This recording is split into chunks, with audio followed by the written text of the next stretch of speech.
Okay, I have the top of the hour, so let's go ahead and get going. I have a little bit of housekeeping before we get started here. All of our participants will be muted during the broadcast just for noise control today. If you have comments during the session, though, you can still use the chat tool. Functions just like a normal Zoom meeting would. You have a few more tools in a Zoom webinar than you do in a regular Zoom meeting. So your chat tool may be hidden under the More button. So go ahead and use that if you have any comments during the session. We are going to have a Q&A session at the end of the broadcast, and I'll plan to get through as many questions as we can in our allotted 90-minute time frame. If you have questions that you would like to have answered during the Q&A portion of our session, go ahead and use the Q&A tool. That should be down in the middle of your toolbar for Zoom. Says Q&A on it. Pretty easy to find. Questions can be asked anonymously. You have to check the little button if you'd like your question to be anonymous. You don't have to, totally up to you. If you see that your question has already been asked, you can actually upvote that question to bump it closer to the top of the list, and that'll let me know that more people want that question answered. So without further ado, let's jump right into our session. So welcome, everyone. Thanks for attending our session on diversity, equity, and inclusion for leaders. My name is Liza Town. I'm an HR consultant and coming to you live from the beautiful prairies of Nebraska. I'm right outside Omaha. I'm going to go ahead and turn off my webcam for the rest of the presentation until we get to Q&A, so you can focus on the presentation. So this is our agenda and what we hope to cover today with you. First, we want to talk about why we're here, why this is such an important topic. Second, we want to talk about what you need to know about diversity, equity, and inclusion strategies and best practices. And then we'll talk about the how you can help create an intentional culture with positive diversity, equity, and inclusion outcomes.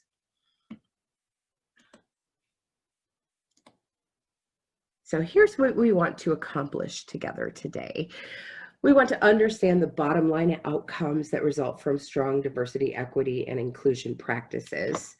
We want to shift our mindset from DE&I as just a check the box activity to what could be considered a business imperative.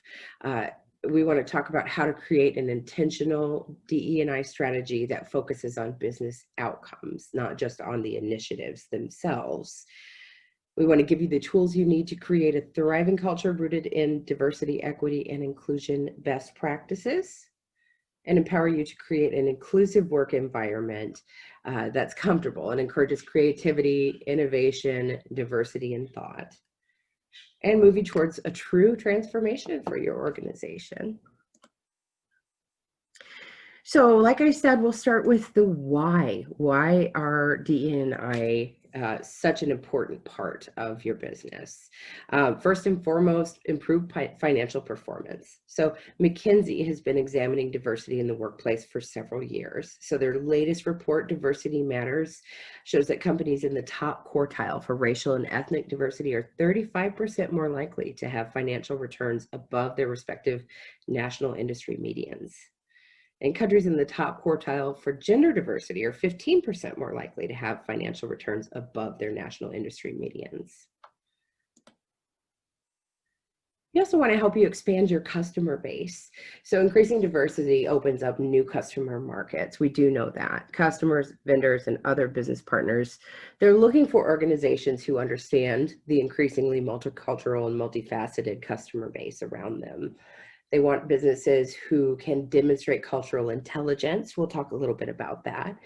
And those that are aligned by shared values. So the more diversity you have in your organization, on your team, the more likely you are to demonstrate empathy and understanding towards a diverse customer base. So 70% of millennial age consumers are more likely to choose one brand over another if that brand demonstrates inclusion and diversity in its products, its services, etc. We also want to help you attract top talent, and we will talk about diversity, equity, and inclusion as it relates specifically to recruiting a little bit later in today's session. Glassdoor says that 72% of women, 89% of African Americans, 80% of Asians, and 70% of Latinos ranked workforce diversity as paramount in their job search. So we know that diversity in organizations opens the talent pool to a wider, more competitive market of applicants and increases the likelihood of finding candidates with the right knowledge, skills, and abilities to align with your job demands. And we also know that millennial and Gen Z generations are the most diverse in history. So only 56% of the 87 million millennials in the US are white, and that's compared to 72% of the 76 million baby boomers. So we're seeing quite a shift towards diversity in race and culture in the United States.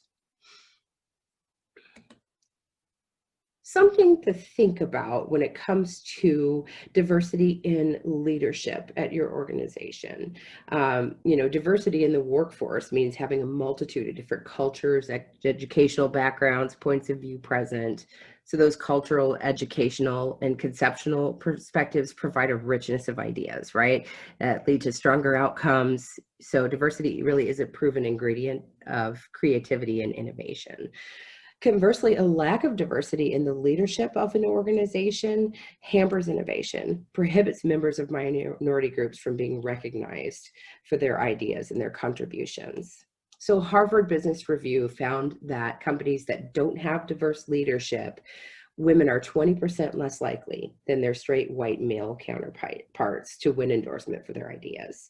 People of color are 24% less likely, and those who identify as part of the LGBTQ community are 21% less likely to win endorsement for their ideas. And that's a shame, because when we have, that kind of an outcome, you're missing out on, the real boon that diversity brings to the innovation in your organization.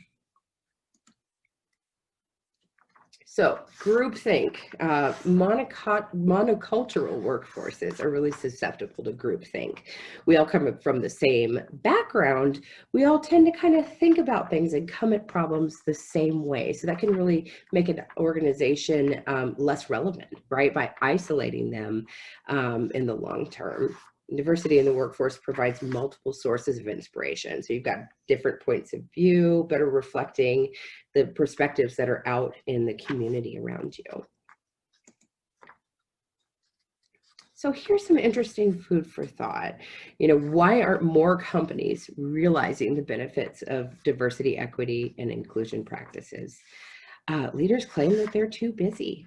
41% of leaders at Fortune 1000 companies claim that they weren't implementing diversity and inclusion initiatives because they were just too busy for it, right? They didn't see the positives that it could bring to their environment.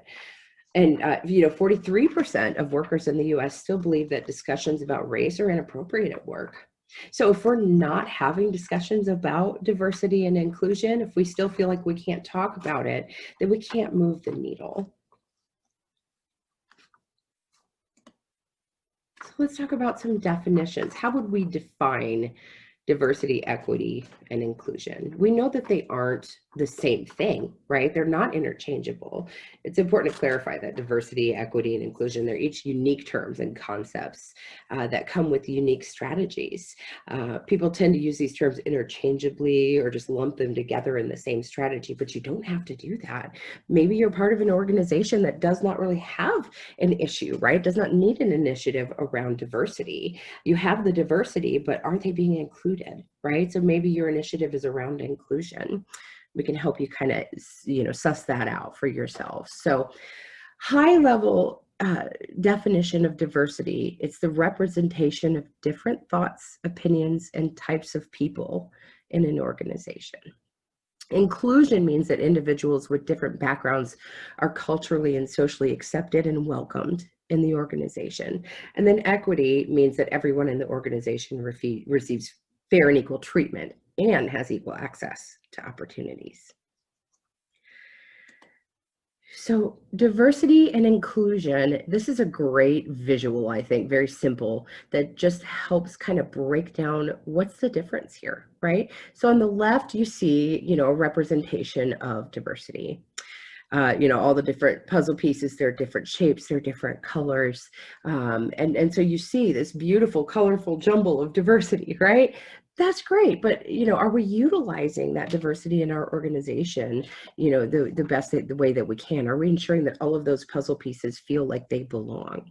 So on the right, you have inclusion. That's where all of those diverse puzzle pieces start to fit together, and you start to be able to utilize those fantastic resources, the different points of view, in a way that's very beneficial for your employees and for your organization.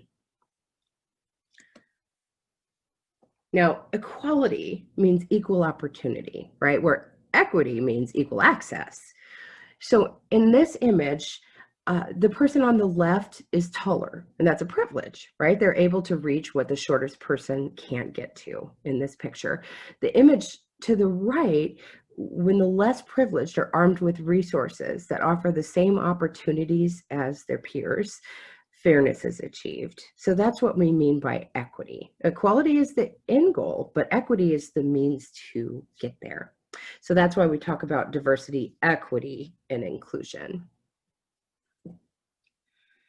So we've got some high-level definitions under our belts now. So let's talk about strategies and best practices as they relate to diversity specifically. So a couple of diversity stats in the US. 97% of senior executive boards in the US fail to reflect the country's labor force and population demographics. The majority of senior executive boards are white and male and straight. 4.8% as of March 2019, 4.8% of the Fortune 500 CEOs are female. Now that is an uptick from 2.4% in 2008, but it's still clearly much lower than you would want to see in a truly equitable work environment. 20% of companies don't have female leaders at all. And then 50% of organizations don't have people of color in leadership roles. So diversity, when we say diversity, it's more than just race or gender, right? Diversity in the workplace means that an organization employs a diverse team of people that's reflective of the society in which it exists and operates. So you have folks of different nationalities, different ages, educational levels, socioeconomic status, sexual orientation, disability status, etc. So ineffective diversity strategies that don't yield business outcomes. So these are some things that really aren't going to help that high profile diversity hire, right? You don't want to hire someone, that one person that's really public, right? That adds to your diversity initiative, right? Because that people see right through that. Diversity in your marketing materials that don't reflect your actual workforce, right? If people see all this diversity in your photographs online, etc., come in and they don't see that diversity, that does the opposite, right? Also, being colorblind doesn't really yield business outcomes, and we'll talk a little bit about that specifically moving forward here. So let's talk about strategies to achieve diversity. Here's some things that you can do to achieve diversity in your workplace. Conduct external benchmarking in each location and compare that with your internal data. So are your management roles, are they primarily filled with older white males? Does the accounting department, for example, tend to hire only females? The Denver location, if you have one, is it primarily white? What do your locations look like compared to the external data in those areas? Set realistic goals and build intentional hiring strategies to reach members of the populations that you need to represent more in your workplace. embed diversity practices into existing recruiting processes, right? So create partnerships with minority-owned third-party recruiting firms, establish long-term relationships with minority organizations in your industry or in your community, advertise on minority job boards, publications, etc. Encourage and reward diversity in your employee referral program. So as an example, let's take a peek at Colorado's diversity mix. As you can see, Colorado itself is becoming increasingly diverse, right? We're right in the middle, pretty much. So as of 2020, Colorado is 66% white, 66.3% white. In 1980, Colorado was 82.8% white. And by 2050, Colorado will only be about half white, right? So we're seeing, you know, that the more diversity in your organization you have, the more it's really going to reflect that external makeup. So a couple more strategies to achieve diversity, specifically in your hiring process. Demonstrate inclusivity, right? Post a diversity statement and cultural practices on your website, on your career page. Talk about it. Don't be afraid to have that conversation. Highlight employee benefits that promote and support equity. Use testimonial videos. Create diverse interview teams. So don't just have people that all look the same, right? Leading your interviews. People of different races, ages, genders, sexual orientations should all be part of that mix. And conduct bias training for your managers. So if there's more than one qualified person for your role, make diversity a requirement. So let's talk about bias a little bit. Bias 101. So I want to give y'all a break from me just talking for a minute, and we're going to do a little activity here. So when we do a session like this, face-to-face with a group, I would give you a little worksheet that had a grid like this on it, right? What I want you to do is, if you have a pen and paper handy, fantastic, please use it. If not, you just kind of do this exercise in your mind. Write down the names of your 5 closest friends. So these are not family members. These are the people that you choose to surround yourself with, right? And identify the characteristics that that they have, right? How old are they? What's their gender? Are they all male or are they all female? Race, sexual orientation, level of education. Are they married? Do they have kids or not? Take a minute, write that down, or, you know, visually in your mind, write it down. And while you're doing that, I'm going to open up a poll. And what I would really like to know is, how similar are your closest friends to you? Be honest, it's totally anonymous. No one can see who voted, but, you know, are they very similar to you? Are they somewhat similar to you? Are they not at all like you? And we'll give everyone maybe another 10 seconds or so before we close that polling.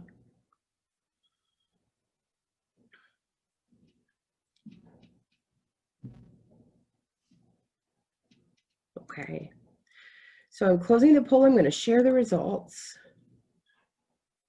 So 44% of you said that the 5 closest people to you are very similar to you.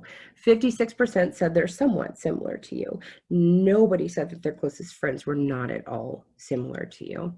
So this is why intention matters, right? When we're talking about, you know, the people that we choose to surround ourselves with, it's kind of, it's nature, it's natural to gravitate towards people that are like us, right?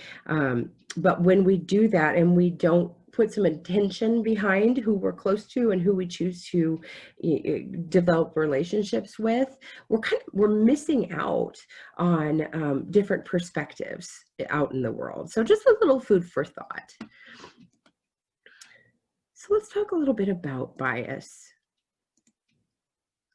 So implicit versus explicit bias. So unconscious or Implicit bias is a term that's used to describe the associations that we hold, which, despite being outside of our conscious awareness, can have a significant influence on our attitudes and our behavior. So regardless of how fair-minded we believe ourselves to be, most of us have some degree of unconscious bias on board. It's not our fault, but it means that we automatically respond to others, so people from different racial or ethnic groups, for example, in positive or negative ways. So those associations are really difficult to override, and regardless of whether we recognize them to be wrong or not, they're deeply ingrained in our thinking and in our emotions. So unconscious bias, for example, operates outside of our awareness. This is going on behind the scenes, if it were, in our minds when we're interacting with folks. It can be in direct contradiction to our espoused beliefs and our values, right? Now, conscious bias or explicit bias, on the other hand, the person is really clear about their feelings and their attitudes. Their related behaviors are conducted with intent. The way they treat people, the things that they say are intentional, right? It's right on the surface. It's not unconscious at all. Explicit bias is characterized by overt negative behavior and through more subtle means, such as exclusion. So there's science behind unconscious bias. There's been a lot of research done. So here's what we know. Unconscious biases develop at an early age. So they emerge during middle childhood and they appear to develop across childhood. We learn these things from our parents, from our teachers, from media, from our caregivers, school, whether we, those things are meant to be passed on to us or not, that we pick those up. Unconscious biases, they do have real world effects on behavior. But the good news is they're also malleable, right? So we can take steps to minimize the impact of unconscious bias in our lives.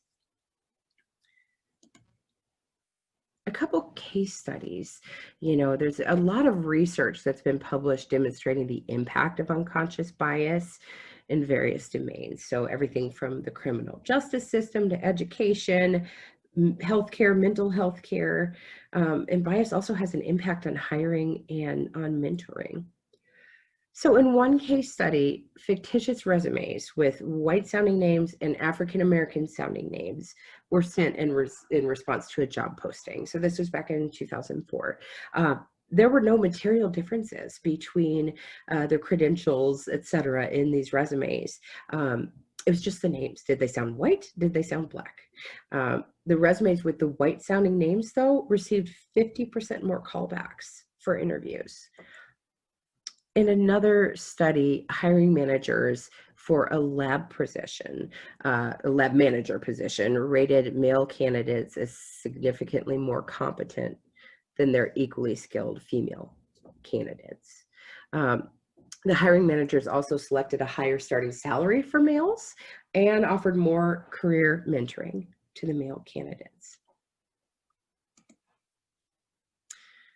So we say unconscious bias, and the immediate question is, how can I address my biases? If I don't know that I have them, what am I supposed to do with something that's unconscious, right? That's not at the top of my mind. But that's why we start having these conversations, because once we acknowledge that unconscious bias is indeed a thing, the I don't know I have them argument becomes less of an excuse for not addressing those biases, right? It takes work and intention and commitment, but if you really want to be part of fostering an inclusive world and an inclusive workplace, it does start truly with your own work. So how do we do that work? Step one is just assume that you have unconscious bias, because we all do at some degree, at some level. Step two is conduct the research on yourself, right? So we assume we have bias. What are some behaviors that suggest that you might have something kind of hidden about a particular group? Do you hire the same type of people all the time if you're in a hiring manager type of role? Do you find racial, ethnic, gender, LGBT differences something that make you uncomfortable talking about, that you don't want to address? Do you laugh at jokes about other groups? Step 3 then is make a list of groups that are different from you and the group that you feel like you belong to, right? Like we said before, it's normal, it's natural, human nature to be more positive about groups that we're a part of than groups that we're not a part of. But how do you interact with those groups that are different than yours? Do you know much about those groups? What adjectives would you use to describe groups on your list that are different from you? So you've done your own personal inventory. Step 4 is ask a trusted friend or an associate how they perceive you. Like that's a hard thing to ask someone, but we've all got that person in our lives that's going to give it to us straight, right? So find that person, let them know it's important to you, and then ask them, what are some behaviors that they've noticed that with you that would suggest that you might have unconscious bias about a particular group? And then step 5 is examine your worldview, right? You looked inward, now look outward. Do you tend to think in absolutes? Are things black and white, good or bad, right or wrong? Or are you able to think in more relative terms? So something that might not be right for you, can you understand why it might be okay for others? Do you tend to make quick judgments about what you see, or are you more reflective until you have additional information? And when you see behaviors that are different, do you interpret them through your own cultural lens? Do you try instead to describe them in more neutral terms until you have additional information? Another way to test yourself for hidden biases is to take an implicit association test, sometimes referred to as an IAT. So you can go to understandingprejudice.org. They have a bunch of free implicit association tests. You could test yourself for bias against genders, race, etc. Kind of a cool thing to do for yourself and also for your team, just to start that conversation. So let's move on to inclusion strategies and best practices. And also, before I continue, I'll give another shout out to our Q&A session at the end of our deck today. If you have any questions, anything pops up that you'd like me to clarify, that you want more information on, go ahead and put that in the Q&A tool.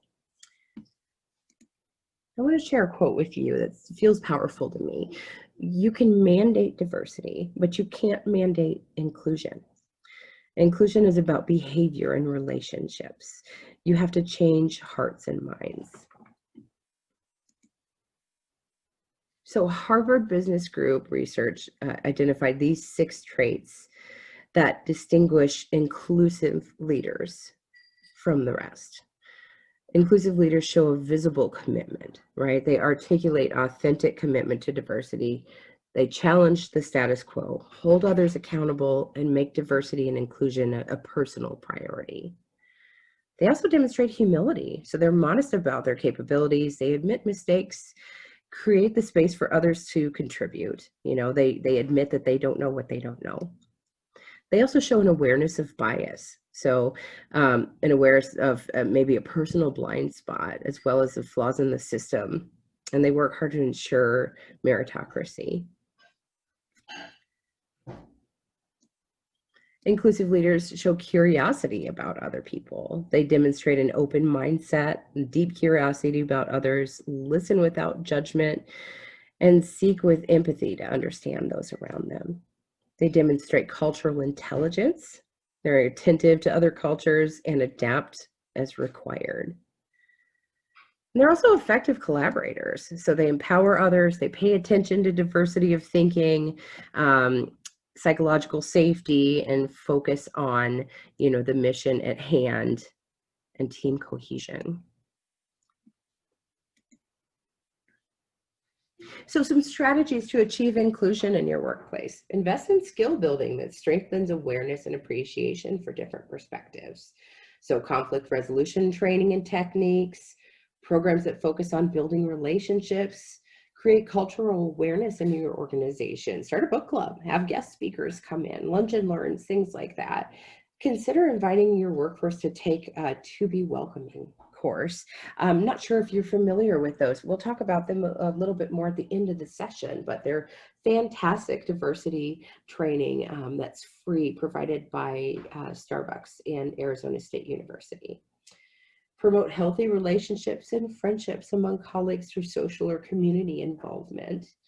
Provide employees with a safe space to voice their concerns. Build trust by actively soliciting and responding to feedback. Listening sessions, have a listening session, an employee survey, anonymous reporting portal, etc. Go out and get the opinions of the folks that work for you. And then create space for that honest conversation, right?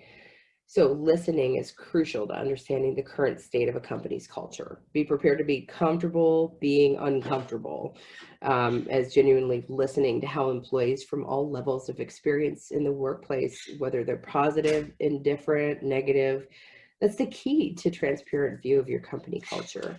If you're just, expecting everyone to say, "Oh, it's fine," when you ask how everything is, you're not going to get much out of a session like that. It becomes a check the box exercise and a waste of everyone's time.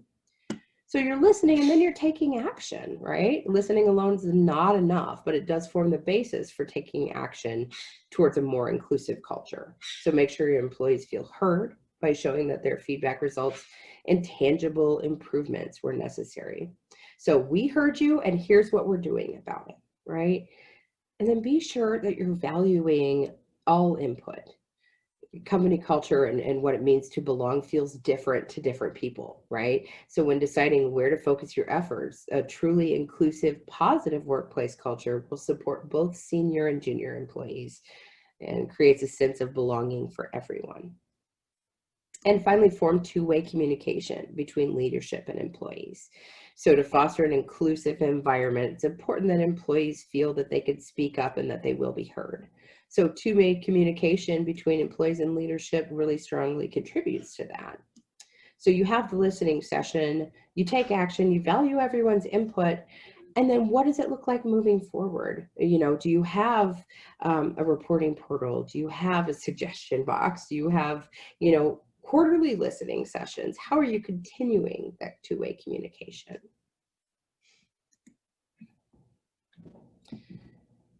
And focus on the people, first and foremost, that are already employed in your organization.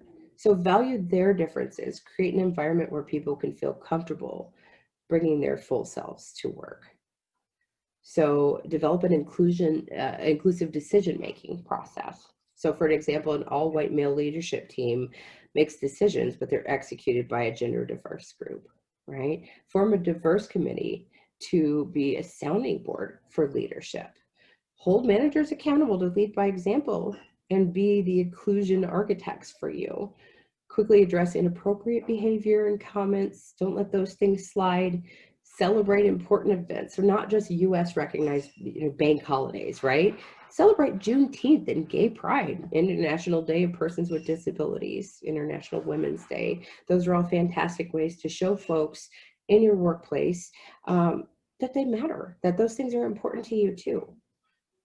And define and embrace inclusive language as an organization. Agree to hold each other accountable. So a really simple example and something that I'm very guilty of is guys. It's not really a gender neutral term, right? You can look at a group with men and women and say, "Hey guys," but it's not gender neutral. So look for kind of removing the gender language in your day-to-day interactions. And to that end, let's talk about creating a gender inclusive work environment. So when we talk about gender identity, etc., we like to use this little guy. This is the gender unicorn. This really helps us to clarify what we mean when we talk about gender identity versus its expression versus completely different things like sexual orientation. So gender identity means an individual's personal sense of having a particular gender. So everyone has a gender identity. Most people never think about what their gender identity is because it matches their sex at birth. Gender expression is the way in which a person expresses their gender identity. typically through their appearance, their dress, and their behavior. So folks could identify as, female, male, another gender, no gender, and they can express themselves in a feminine way, a masculine way, a more androgynous way. Sexual orientation, completely separate from gender identity. Sexual orientation refers to a person's identity in relation to the gender or the genders to which they are attracted to. So someone could be gay, straight, bisexual, etc. So let's talk about some gender terminology. So a birth name refers to the name given at birth. A living name refers to the name that a transgender or non-binary or gender non-conforming person chooses to use. Some folks don't change from their birth name. But here's what happens. Dead naming is a term for calling a trans or a non-binary or a gender non-conforming person who has chosen to change their name by their former birth name. Dead naming is a form of harassment. It can be considered discriminatory.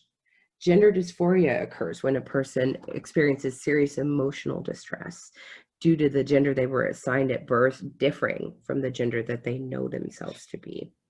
So not all trans folks or non-binary folks experience gender dysphoria, but for those who do, using the wrong pronouns or dead naming them can really contribute to their stress.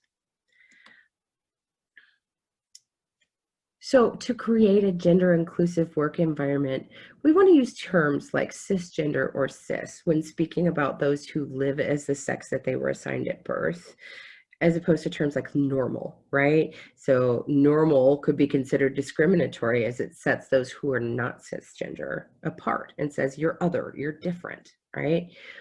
Using pronouns is a very important way to show respect for a person's gender identity. So you might consider adding a pronoun block to your organization's email signature. For example, my pronoun block in my email signature, it says Liza Town, she, her. Those are my pronouns, really simple. Some folks prefer she, her, or he, him pronouns. Others might prefer a more gender neutral term. They, them is common, or they may be comfortable with several terms. But when you're in doubt, just ask, right? Creating a culture where respect outweighs discomfort of the person that's asking is really important. Be aware of how employees treat each other in the workplace. So as a leader, if you allow others to dead name people, make jokes or inappropriate comments, that could lead to a claim of unlawful harassment. And as soon as an employee announces their intent to transition, just be prepared to respect their choice in name, respect their pronouns, their restrooms, etc. It's important. You don't have to understand everything about a person to show them respect, right?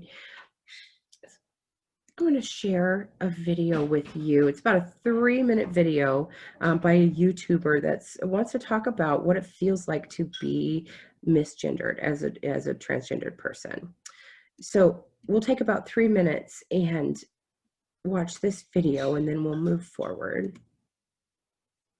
Hi everyone, my name is Ashley Wild and welcome to my channel, Ashley's Wildlife. This week on the Gender Resources playlist, what to do if you have accidentally misgendered someone. This video is inspired by the fact that I am misgendered almost constantly, and specifically motivated by something that happened to me this past week. I am in the waiting room at a doctor's office, waiting for the doctor to come out and tell me information about my mom. I've never seen the doctor before, she's never seen me before. We have only ever spoken on the phone. I am the only person in the waiting room, and suddenly a woman comes in, so I say, hi. She looks around the room and says, hi, and then leaves. Then I get a phone call, and it's the doctor. She says, hey, I'm not sure where you are. I looked for you in the waiting room. I'm like, well, I'm in the waiting room. So she says, oh, I must have missed you, and she comes back. And she looks at me, and what she decides to say is, hey, pretty lady.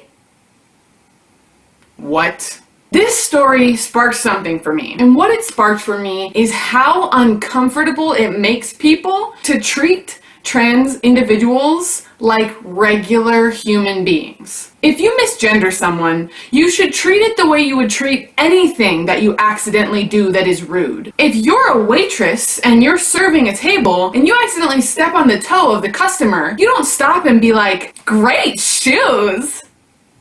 No, you politely apologize for stepping on their toe and you get back to the business of being a waitress. It was so uncomfortable and so isolating in that moment to feel like on top of misgendering me, which was an accident, but it still doesn't feel good. Now you're overcompensating, trying to get on my good side. This is a different conversation if we're talking about friends or family or someone who you are going to have a lasting relationship with, but this is a functional situation. Don't get on my good side. Apologize for the rude thing that you did, and then go back to treating me like a regular human being. I don't need a doctor to tell me I'm a pretty lady. I need a doctor to tell me how my mom is doing. I need you to treat me the same way you would treat anybody else. It's embarrassing when you realize that you've misgendered someone. And I get it. It's awkward. You don't know what to do. So here's what you do. Just apologize and treat me like a regular person. Because gender isn't visible, because it's something that we feel and we know about ourselves, misgendering will probably always happen. If you want to avoid misgendering to the best of your ability, ask someone what their pronouns are and how they would want to be referred to. But in any case, we all make mistakes. So just, if you misgender someone and you're uncomfortable, don't make your discomfort that person's problem. Apologize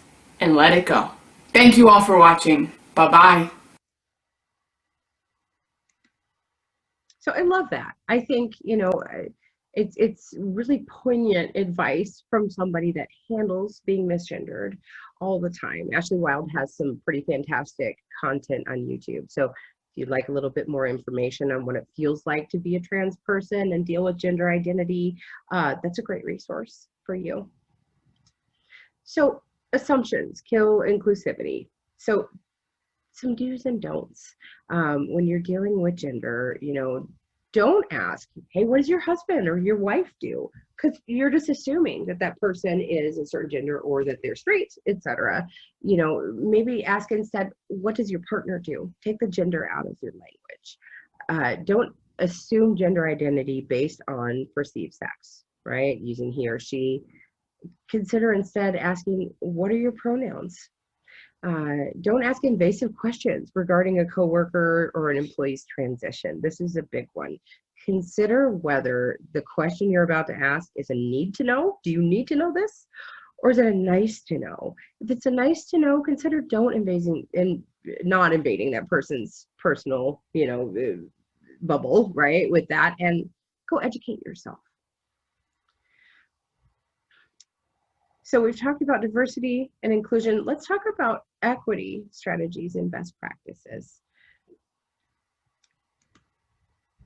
So again, workplace diversity doesn't necessarily equal workplace inclusion, and this is where equity comes in. So inclusion is the achievement of a work environment in which all individuals are treated fairly and respectfully. They have equal access to opportunities and resources and can contribute fully to the organization's success. That's the intersection between equity and inclusion. So some strategies to achieve racial and gender equity. Comp and Ben comes first and foremost in my mind. Make sure that you are taking a look at pay equity. Colorado's Equal Pay for Equal Work Act goes into effect on January 1st, 2021. There's a lot of work that you'll need to do around ensuring that you have pay equity in your workforce, right? Pay transparency, sharing pay ranges. We all get to do this starting in January. So, take a look at them, make sure they make sense, and get people where they need to be, right, in their respective pay ranges. Consider a parental leave policy that treats adoptive and birth parents the same.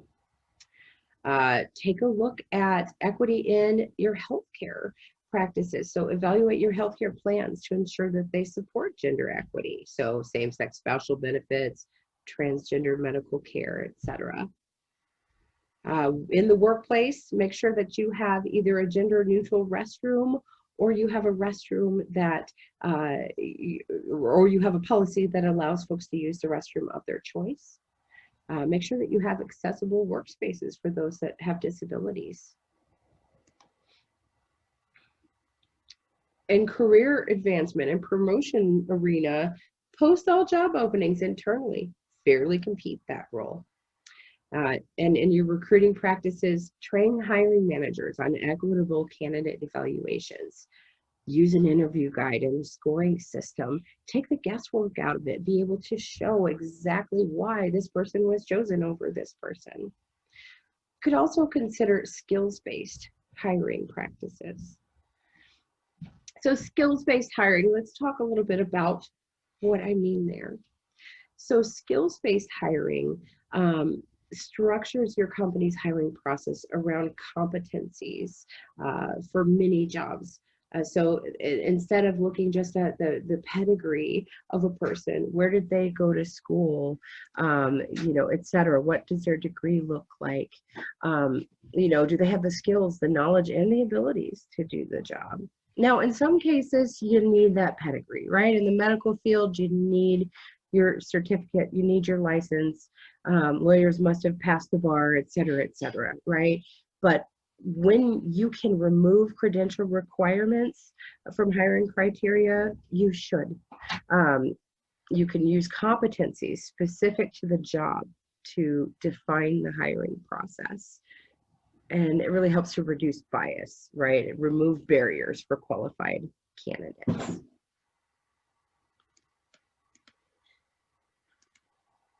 There, couldn't get my slide to move. So educational attainment, this is kind of why we feel like this is a necessary skills-based hiring approach. Helps to combat the inequity that we have in the United States when it comes to education. You kind of take a look at the makeup of who has what level of education.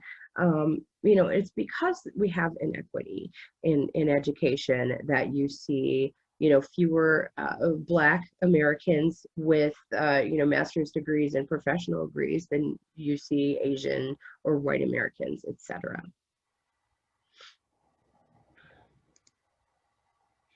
So how is a skills-based job posting different than a regular job posting, right? So a regular or a pedigree-based job posting, what we're all kind of used to, uses credentials as kind of the main must-haves, right? So degrees, years of work experience, etc., to assume the level of skill for the candidate. The pedigree-based job posting has a list of qualifications on the posting that lack specificity and prioritization. And there's often unintentional bias in the job posting because it creates barriers to qualified candidates. A skills-based job posting, on the other hand, uses competencies to attract candidates with the skills that are needed, particularly for that job. It distinguishes qualifications between what's required and what's preferred or just a nice to have. And it helps reduce bias by using inclusive language on the job posting in the job description. So a little activity I want to share with you is, let's take a look at a sample job posting. This particular job posting I'm going to share on the screen here. Let me move it over. Give it a minute to show up for everyone. We're going to look at this a posting for the same position, right, from the lens of a skills-based posting and a pedigree posting, or a traditional job posting. So the posting is for a recruiter. The job summary, it can be pretty similar between a pedigree and a skills-based job posting, but here's what you see. You see responsibilities and activities. What is the role responsible for? And then you see qualifications, requires a BA, BS in a related field. Okay, that's really wide open for a recruiter, right? What's a related field? Is it business? Is it human resources? Is it a field related to the type of candidate that they're recruiting? Is it an IT related degree if they're recruiting tech folks, etc.? So you've got the qualifications, right? And then a skills-based job posting, you see the summary is pretty much the same, but it talks about responsibilities and activities. And then it talks about required competencies, right? Instead of that degree in what for recruiting, it says you have to be competent in interview and assessment techniques, process improvement, interpersonal skills, judgment and decision making, writing, required competencies. Now we can conduct assessments, take a look at behavioral interviewing techniques, etc., to find out if this candidate has the required competencies. And then we have the nice to haves. It'd be really cool if they also understood employment law because they're going to be a member of the HR team. Do they know, can they use our recruitment software, our applicant tracking system that we use? Do they have the power of persuasion, right? Can they persuade top candidates online at job fairs, etc., to apply to our positions? So some pretty stark differences between a pedigree job posting and a skills-based job posting. So now that we've looked at that, I would love to get your feedback. So should education be a requirement for that recruiter position, the one that we just looked at? I'm going to launch another poll.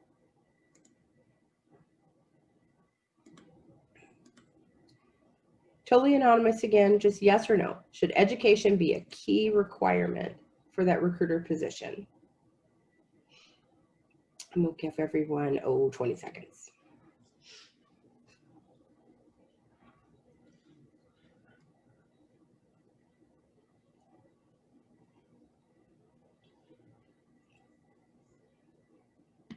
Okay, in that poll and share the results.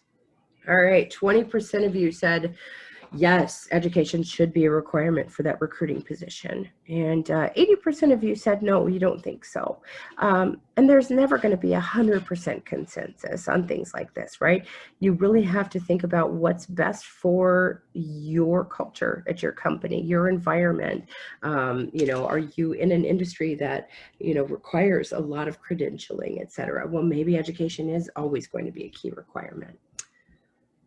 Kind of interesting though to see everyone's feedback there. So I'm going to stop sharing those results and let's talk about other ways we can ensure, inclusion and equity when it comes to recruiting. So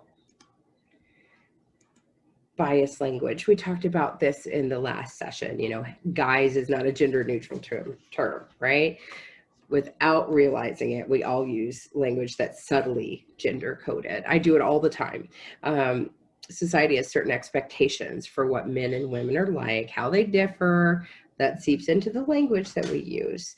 You can actually use a gender decoder to test the language in your job ads, in your job descriptions, and really in any communication in the workplace. There's a link there. We will send this deck out once we're through with our presentations this week and next. So if you don't want to write down that whole link, don't worry, you'll get it. It's free, just kind of a neat thing to do. See if you've got any, language in your ads, et cetera, that's not gender neutral. So let's put it all together. So building your own diversity, equity, and inclusion strategy. 3-step process here. You want to evaluate what is your strategy, design it, and then launch it. So let's dig into evaluating. So consider where the gaps are in your organization. Do you have gaps as it relates to diversity, equity, or inclusion? Some of them, all of them. And then identify your objectives. So where can DE&I complement your current business strategy? Right? We're tying this right back into your bottom line at your organization. And then solicit input from your employees. Remember to, make sure that your current employees are taken care of first, right? Launch a climate survey, for example, to understand and align with your employees on your organizational strengths and gaps. And then narrow down the top 2 to 3 focus areas. Don't try to boil the ocean. Don't bite off more than you could chew. what are the big things, right, that we need to focus on now? So once you evaluate, let's design it. Focus on outcomes that move your business forward, not just initiatives.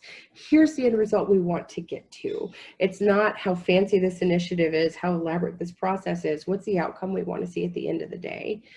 Remember that DE&I strategies are interrelated. So for example, if your gap is diversity, focus on building an inclusive work environment so that when you launch your diversity recruiting strategy, your organization is ready to embrace your diverse new hires, right?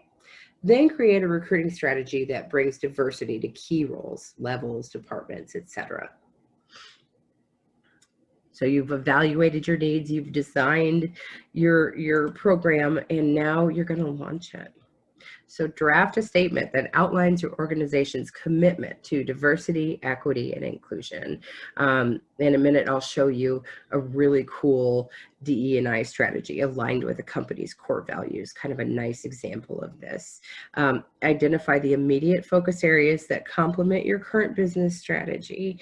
Share your long-term goals as well.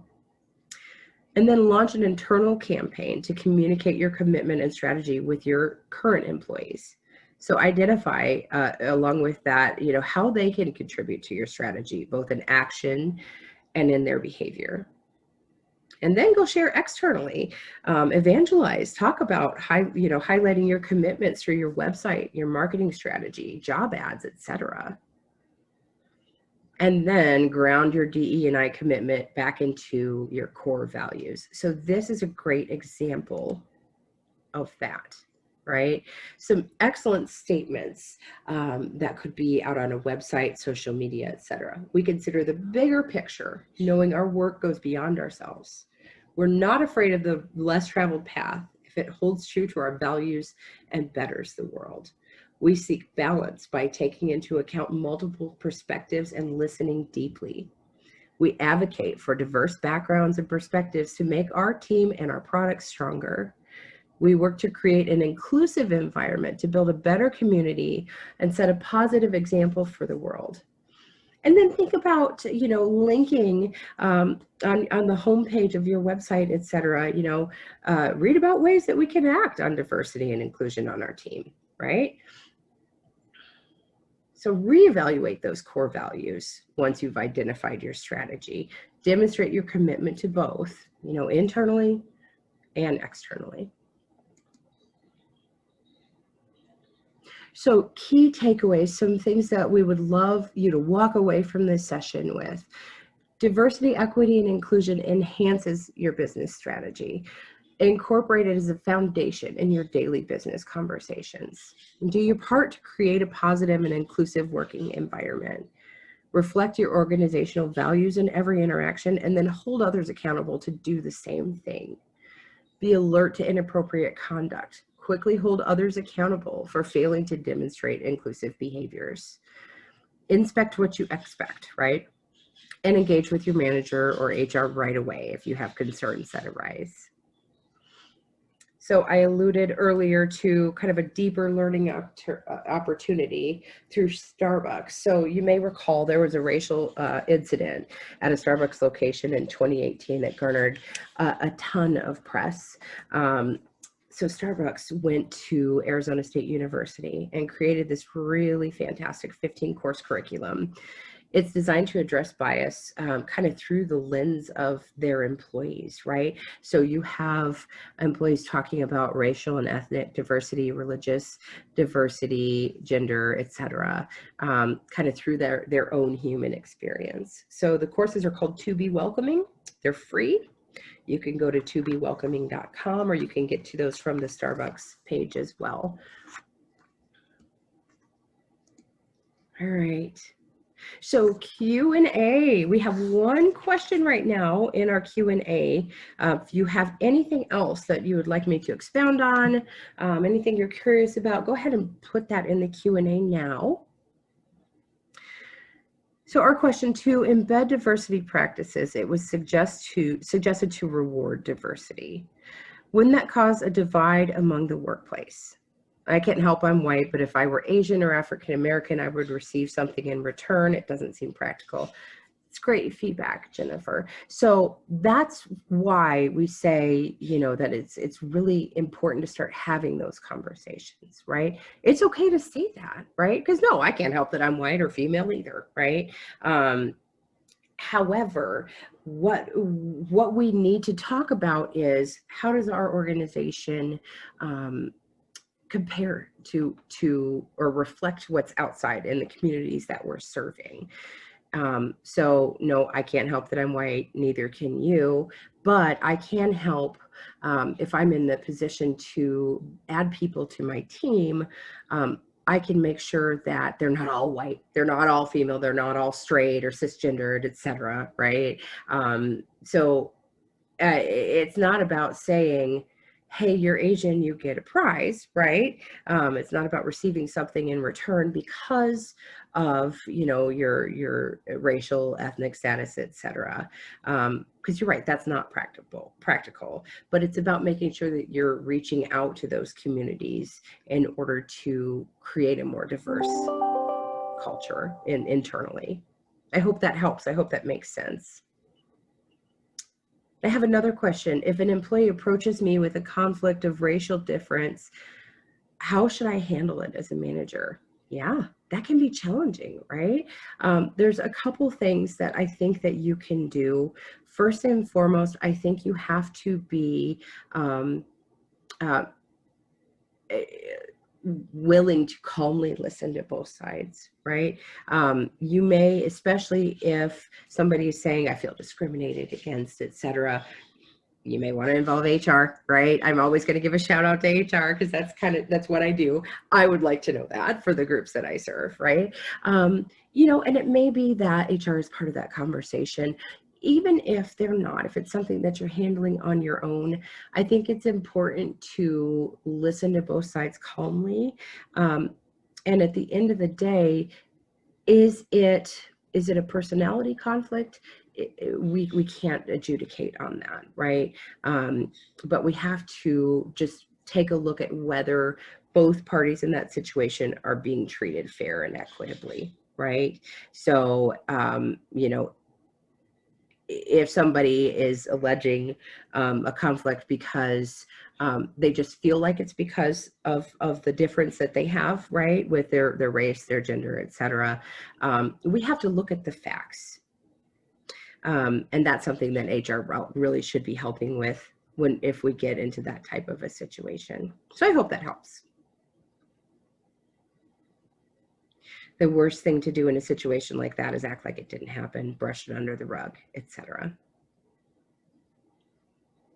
Okay. Well, I don't have any more questions in our Q&A, but I really do appreciate the folks that asked questions. Thank you for participating in the polls. I hope that you got a lot out of this session. After I close the session, you're going to be directed to a brief survey. It's just a link to SurveyMonkey. So please take 2 minutes and give me your feedback. I'd love to know if you felt like the session was valuable. Was it helpful to, and relevant to your workplace? And also, what would you like to hear from us in the future? Are there other types of sessions that you would like to be a part of? So just a real quick survey. And other than that, I'll give you a little bit of time back in your day. And thank you so much for attending. Everyone have a great one.